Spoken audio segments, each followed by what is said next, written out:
Welcome to the final episode of Season 1 of Growth Leaders of Wealth Management. We've had 12 amazing discussions with some of the most impressive growth leaders in our space, and we are already hard at work preparing for another incredible slate for Season 2.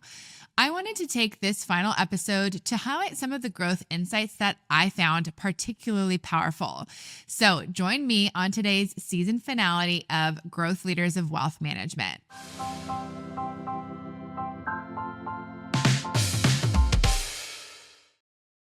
I keep saying that this podcast has sort of been a selfish exercise for me because as a founder and entrepreneur myself, it really has been a privilege to learn from these visionaries over the course of 12 episodes.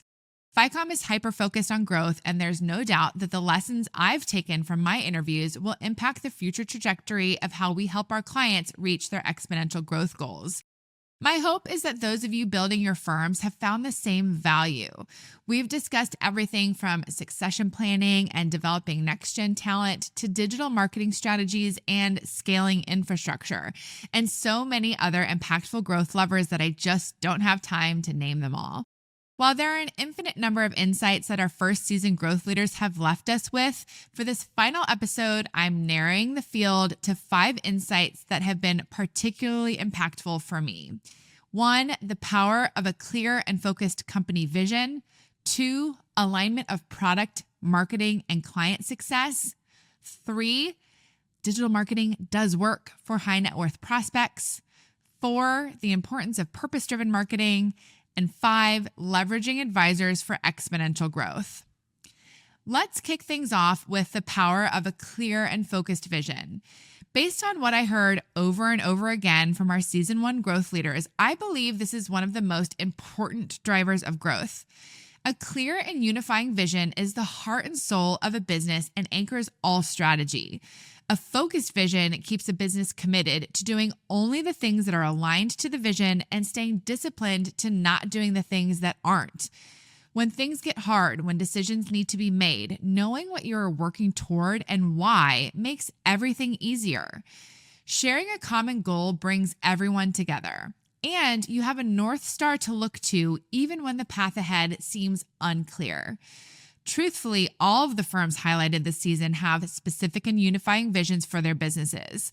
But let's hear from a few founders on how they see their vision for their firms. Starting with our very first episode, CEO Anders Jones at Facet set out to serve the 20 million untapped mass affluent. I asked him to go back to the early days of the company and what he envisioned. The sort of thesis and set of principles that we really thought about when we launched Facet are actually very much the same as they are today. When we really looked at the wealth management and financial advice market, we saw 3 major issues. Number 1 is it's very expensive. And I would argue that if you have less than $1 million, your money is probably spent figuring out some sort of DIY solution instead of paying a traditional financial advisor, a 1% or likely more fee. Number 2 is it's I would argue that it's full of conflicts of interest. The way in which advisors charge, I think, is not really aligning cost paid with value received. And then the last piece was sort of what you alluded to, which is that the scope of financial planning services as it exists today is fairly limited. Most advisors will talk to you about planning for retirement or managing your money, and that's kind of largely where it stops. And our view is that there is so much more that financial planning can do to help you live a better life today, and like make meaningful impact in the quality of your life today than just 30 or 40 years down the road when you're retired. So that was kind of the founding principles. And as I said, like we've really kind of stuck with that. And, now we're at 14,000 households that we work with. And that value prop really seems to be resonating. Harkening back to episode 5, Aaron Schum was beautifully concise when describing the question at the center of Vestwell's vision. Why can't we distill a simplified way to engage in retirement savings and really in the notion of, focus on small, mid-sized businesses in the 401k landscape, but doing it through the medium of advisors as the engagement mechanism, and looking at and saying, hey, how do we actually equip advisors to have conversations where they can create guidance, yet not necessarily be on the hook for all of the fiduciary responsibility? I think that's where advisors kind of step back when you said, hey, tell me what I should do here. Some of the firms we spoke with are guided by an aspirational yet decidedly achievable vision, like the vision of CEO and founder Brent Bradesky at Savant Wealth Management. This is a great pie, and we can just knock out these smart pies forever, but like, how do we make better pies and more pies? And if we do that, like, everybody wins, right? So that's what I'm passionate about. I've just learned the biggest difference between small firm and a large firm is you got to get a lot more specialized. And so I think like increasingly my role has been curation of talent, like to attract, to, cite people, to create a, shared vision, but a shared vision that other people can, have material input into, and then let them do their stuff. In the old days I had to do work, and then I had to manage people that did work, and then I had to, lead managers, people that did work, and I was leading leaders of managers and people that did work. And now it's really creating a vision and creating high level leadership that attracts, leaders of leaders, right? And, and if you have great leaders and leaders of leaders, then you're going to attract great people that can do work, right? And manage work. Pathstone is a firm whose vision was born out of the highly specific needs of their ultra high net worth clients. By offering services unlike anyone else, they grew with the ethos of personalized service. Here's CEO Matt Fleissig. I'll say 7 original founders and shareholders taking a risk, not knowing exactly where things were going, but we knew that there was a business model out there in a non-bank, non-brokerage environment where you could actually sit on the same side of the table as your clients, that we thought there was a need. But what our families we initially worked with were missing was, how do you do your accounting? How do you do your taxes? If you have 5 homes, what do you do with your mail? How do you handle the payroll for the household staff in different locations? How do you handle property management, planes, cars, pilots? That was something where there was no place where you could make a single phone call and handle all of those things in one place. And that was the genesis of the business, was how do we become a single family office for multiple families? And we didn't think there was a solution. We did this for our original families, and it just caught on like wildfire. And these are all these problems that families in the ultra high net worth face, and we thought we'd solve. And clearly we realized that there was a bigger opportunity here than I'd say even us thought there was going to be, because of the need of what we saw in the industry. It was all organic.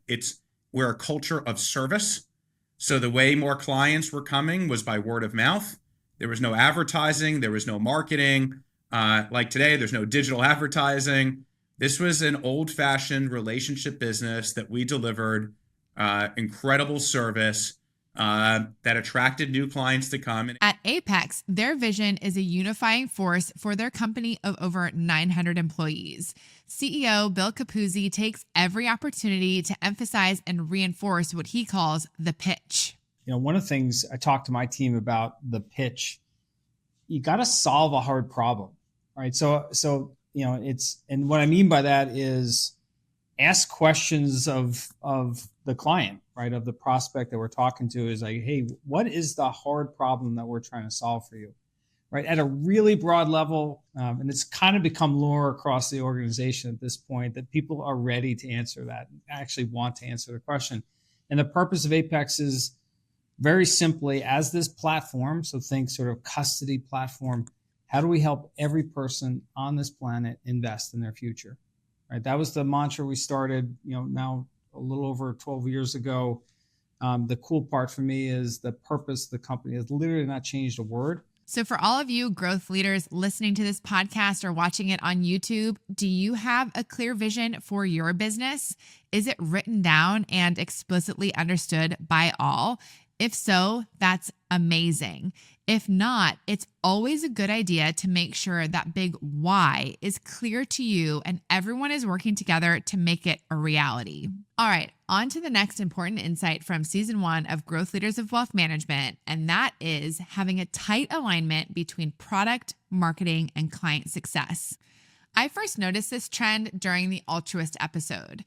Founded by CEO Jason Wank, Altruist's incredible growth is so clearly tied to an impressive alignment between client success, marketing, and product. At Altruist, these areas of the business are so synced together. Here is Chief Product Officer Harpreet Ahluwalia speaking to how an early commitment to listening to customers launched their first product roadmap.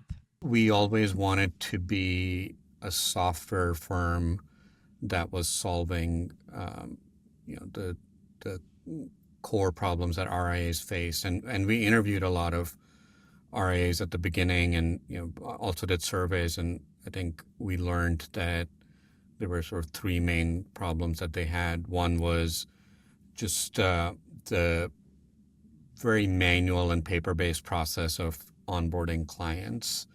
The second was, all these disconnected systems that didn't talk to each other: CRM, financial planning, performance reporting, billing and invoicing, risk scoring, rebalancing. And I think not only were they disconnected, but also high cost of just cobbling together all these solutions. And then I think the third was around customer acquisition, not really efficient ways to find new clients and bring them on. And so we really sought out to solve those problems. And I think along the way, we knew that we would have to do a really great job of solving these problems. We'd have to become a custodian at some point. But that was more a means to an end as opposed to like where we started. We really wanted to build this amazing tech platform that allowed advisors to digitally serve their clients and bring a lot of these disconnected solutions under one umbrella. We were just looking to learn and not build like a revenue business. Like we wanted to find product market fit, and I think we were able to do that quite quickly by having a really narrow focus both of who we were going after and what problems we were trying to solve for them. After we solved sort of the performance reporting and billing problem, we were able to get into other things like investment management and portfolio management, clearing and custody. Apex FinTech Solutions also saw the disconnect between these business functions as a challenge they wanted to improve upon. This is where Mike Kearns plays a key role as Apex's head of advisory product. He has a dogmatic approach to farming for feedback and making sure his team is dialed into every step of the process, from product development and engineering to customer service. My role at Apex is great. It's literally what I've been doing for the last 9 years, right? It's advisory product, right? It's to build a offering that makes advisors more efficient. That's really it. And we're ruthless in going after that, right? And constantly iterating.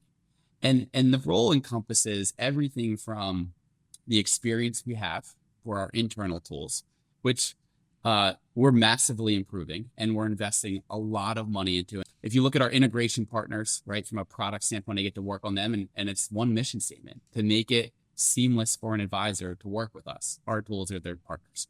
And then if you look at how we work with, the technology team, and I really am a fan of delivering results, right? That's really all that matters. And so, sometimes at larger companies, product and tech can go off, and they're not focused on meeting with the actual customers and figuring out how we solve their hard problems. And so one thing that I do with my team is we meet with customers. We listen to their hard problems. We meet when they have customer service issues. We're getting on the phone with them. It's not coming through service to product, right? Or sales. We're on the phone with them during the sales process, my product team, which is directly going into how we build product and tie into the engineering. So we have a much closer connection with the end customer, because our objective is to solve their hard problems. We're solving RA's hard problems, and we're solving our operations team's hard problems with technology. Watching these innovators streamline and unify their product, client success, and marketing has super relevant applications for non-fintech businesses like mine and yours.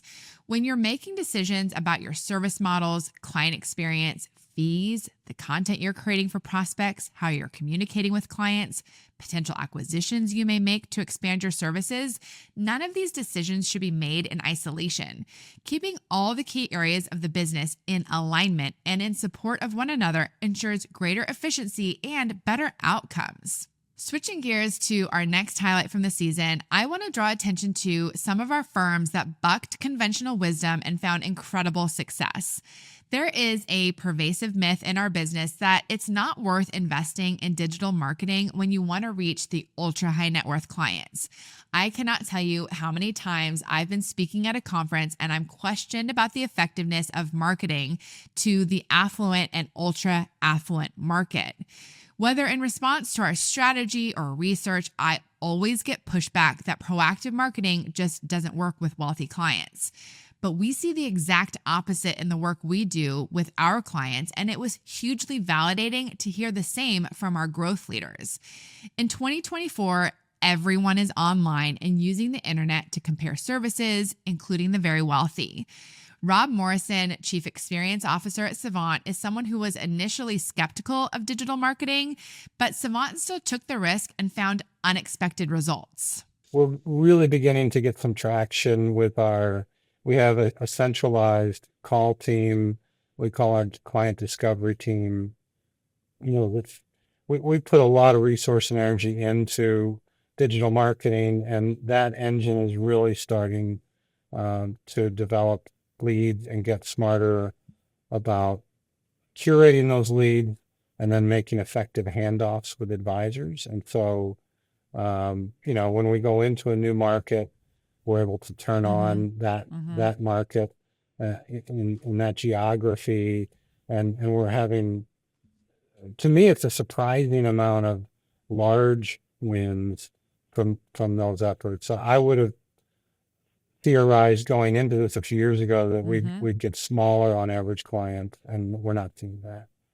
So that's been a really interesting surprise. I guess there's a lot of multimillionaires shopping in their pajamas at night online. So that's and the momentum on that seems to be picking up because we just keep iterating, right? I mean, we're continuing to learn how do we refine that process. Pathstone CMO Lauren Fryfield had the benefit of her experience at NetJet, a private jet sales business, when it came to digital marketing to the ultra high net worth. She knew from even the early days of online shopping and marketing that the ultra wealthy were engaged online and doing their research. Whether someone is super wealthy or not, I think everybody now these days is not looking to purchase any product without going online and looking at their website. Their website is a billboard for any type of company of any size, of any scale, whether they're targeting the ultra high net worth or mass market. So when we all live in this sort of highly digital world, and certainly it's gotten even more so that way, in the last 10 or so years, now that we all are carrying around phones that have all these capabilities and people are buying things on their phone. And we started to lean into using some digital tools at NetJets pretty early on because, and certainly leveraging that experience at Pathstone, because the power of data to find the right people. I mean, when you're selling it, not a mass market product, a product like Pathstone, where the segment that we're targeting is so specific, I could waste a lot of money in our advertising if we really weren't using modeling and other sort of data mining techniques to really find the right people and getting our message to the right folks. My business development colleagues would not be very happy with me if I was driving unqualified leads. It would not be a good use of anybody's time and be very frustrating for prospects as well if they come to us and then, we're not the right fit. So digital and data all coming together now really enable, and so much of what we did at NetJets manually, there are now databases and resources that are automated to do that, into them. Finding where people are having liquidity events or CEOs are retiring. We used to do that manually. I used to have someone on my team that would every day read the Wall Street Journal and, write it down. And now a lot of those things, there are databases out there where you can find that information more efficiently and effectively. The key takeaway here is simple. Digital marketing works for everyone. It is absolutely worth your time to use the digital tools at your disposal to expand your reach and connect with more right fit clients. On to Insight 4. Successful marketing is all about speaking directly to your communities wherever they may be, and there is so much opportunity to be found in communities who have never been spoken to before. Two firms that are driven by marketing with purpose and reaching specific and often underserved communities are Choreo and Signature FD. Choreo was created with the very specific purpose of being the preferred wealth management provider for the tax professional community. They also committed to education and financial literacy as one of the 4 key pillars to their success. Here's CEO Larry Miles. The fourth pillar that has actually wound up being much more significant and important than at least I thought it would be early on is education. So it's equity, it's revenue share, it's real estate and education, where we provide, just as a part of our partnership, education for all of the CPA firm's employees from the partner level, where we believe no one knows more about the perks and benefits of being a CPA partner at that specific firm than we do. Down to more entry-level folks where we're providing financial literacy 101 courses for associates and entry-level people, again, all across the country.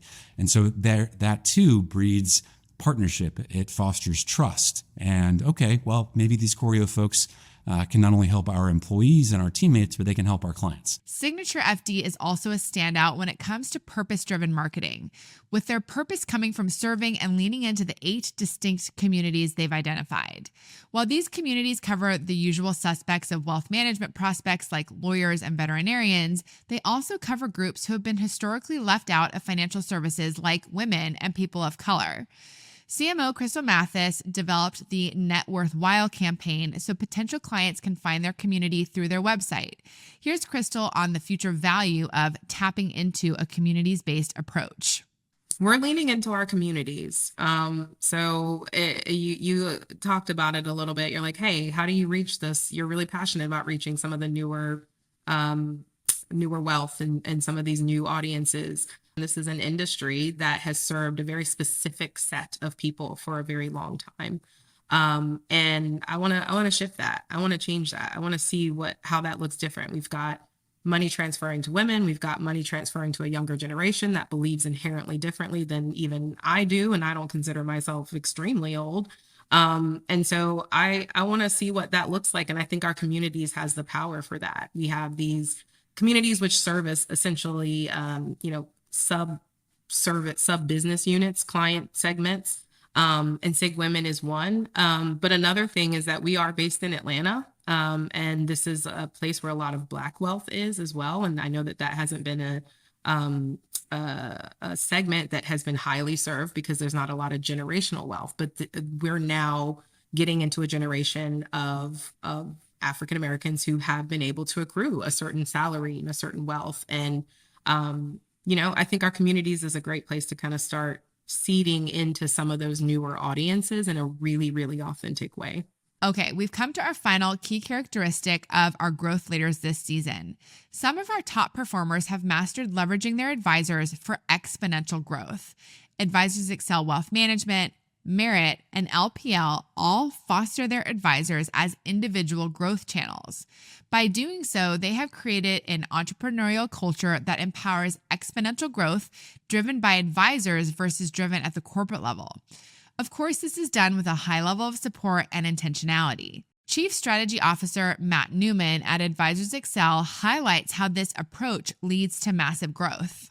Part of our mission statement at Advisors Excel is to help good advisors become great business owners. Or another way that I could put that is to help people who are really good in sales and client acquisition learn how to run a profitable business. And that's where scaling into multiple advisors and teaching them to do things your way by your investment approach, right? By the way that you're building those teams, that's where we've seen the growth. And that's, if people can get out of that salesperson and advisory mindset, get into that business owner mindset, that's where we see massive, growth over years. That's where we see 200, 500, 1,000% growth out of these advisory firms that we work with. That's how you go from 0 to almost 30 billion in assets in 8 years. we show them how to scale. We don't want to work with all kinds of financial advisors. We want to take the ones who want to market a bunch and scale and give them the tools to do it. Kaylin Mayhew, president of Merit Financial Advisors, also walked us through the benefits of both collaboration and independence in their advisors. They have been through partnerships, meaning we have partnered, we've done a transaction with someone that was wildly successful doing something within that vein. And what we do is we ask them to come in and help us leverage that across the company. And we provide them a ton of resources and a ton of upside to do so. I'll take our Connecticut office as an example. They have just an amazing community and a network that they've worked out there local with women that are going through divorces. And so we have taken that, and there have been other advisors throughout the country and within the Merit ecosystem that have learned from that and adopted that same process. So it's same thing with CPA Connect. We had one of our offices that had built their entire business off of partnering with a CPA firm, and it was wildly successful. And so why would we reinvent the wheel? Why not figure out what worked for them and then take that and duplicate it? And so that's exactly what we've done with the majority of these organic growth tracks. Is it's taken someone's idea that became a success, brought that in and put a bunch of resources around it to make sure that we could scale that and really take advantage of it across the Merit universe. LPL also stands above with their approach to scaled advisor growth. By taking a vertically integrated approach to strategy, they lean in to providing their advisors with as many tools as possible to help each individual affiliated advisor accelerate growth. Advisors are very focused on growth. And I think what's cool about that is I hear it from our advisors. I talk to peers in the marketplace that are also focused on growth. And so it puts you in a really good spot. Like a coalition of willing is much better than trying to roll a rock that doesn't want to be rolled. So that's a good starting point. And I think that creates a nice forum to be able to engage. And I think the other thing that we have that's a bit of an advantage is because of our model, because even in the employee model, it's independent at heart. Our advisors know that our job is to support them in running the businesses that they envision, not carrying our own agenda. And that also puts us in a really good spot. And, as it relates to growth, every advisor's, they're in a different place in the spectrum. It's not one size fits all. And I think that part of what we do with our routines is we have a very structured approach in engaging with advisors to get them into a planning process, anchor on things that are important to them from a business perspective, and then bring in a capability set that allows them to get to the right place. So, whether it's the supported independent model where we have support with 1099s or our W-2 model, we're doing the same things. And our job is to get close to advisors so that we have the right dialogue at the right time and we can unlock the right support to get them where they want to go. There are so many more key insights that I could highlight from season 1, but I'm just going to leave it right here. I personally plan to keep going back and re-listening to episodes as I continue my lifelong learning journey as a CEO and a founder myself. If that calls to you, I invite you to do the same. If just one of you takes one key learning from any episode and integrates it into your business, I will be wildly fulfilled. Because at the end of the day, our vision is to drive exponential growth for advisory firms like yours so you can deliver your valuable services to more people who so desperately need it. Reflecting on my interviews from this past season, I'm reminded why I love this industry so much. All of our growth leaders understand the responsibility they carry for the families they serve and the positive impact they can make on so many lives. From Choreo CEO Larry Miles. I think we're entering a phase in our industry where it is much less about the opportunity for each of us, and it's much more about the opportunity for all of us. To John Bunch at Allworth. And for me, that's why I come to work every day, which is making sure those individuals get the best quality advice and that we help them achieve their financial dreams. To Heather Fortner at Signature FD. If people have good knowledge about how to be financially literate and they know how to talk about it and understand how it affects their emotional worlds, and they can put those two things together, like you can literally change generations to come, because that is something that gets passed down through families. And that to me it's how I think we as financial professionals contribute to making the world the place we want it to be. I want to extend my sincere gratitude to all of these amazing guests on season 1 of Growth Leaders of Wealth Management. And a big thanks to you for joining us on this journey. I am so excited to hear from you about what your favorite moments from this season were and some of your own key takeaways for growth. As I've mentioned, we are already beginning to work on another incredible season that will be coming to you in the second quarter of 2025. We are taking submissions for potential guests, so please tell us about some of the growth leaders you'd like to learn more about. During the wait for season 2, I hope you'll check out the newest season of our New School podcast, which will start in January. New School is a mindset. It's about bringing vulnerability and authenticity to the otherwise old school world of finance. The New School podcast highlights industry insiders and outsiders who are new school by nature. In past seasons, which you should also go back and listen to if you haven't already, we've profiled leaders who are showing up in an inherently human-first and heart-centered way. This next season of New School, we are getting down to how this humanistic approach is the through line of your marketing strategy. I hope you'll tune in. Thank you so much for listening. I really do appreciate you being on this journey with me and with the Growth Leaders community. I hope that you'll follow all of our social channels so that you can stay up to date with when the next season will launch. And I hope you'll keep the conversation going in the comments. I would also really appreciate it if you would review the podcast and share it so that more and more people can listen and learn. For more growth resources, please visit ficompartners.com/insights. I look forward to seeing all of you in the new year.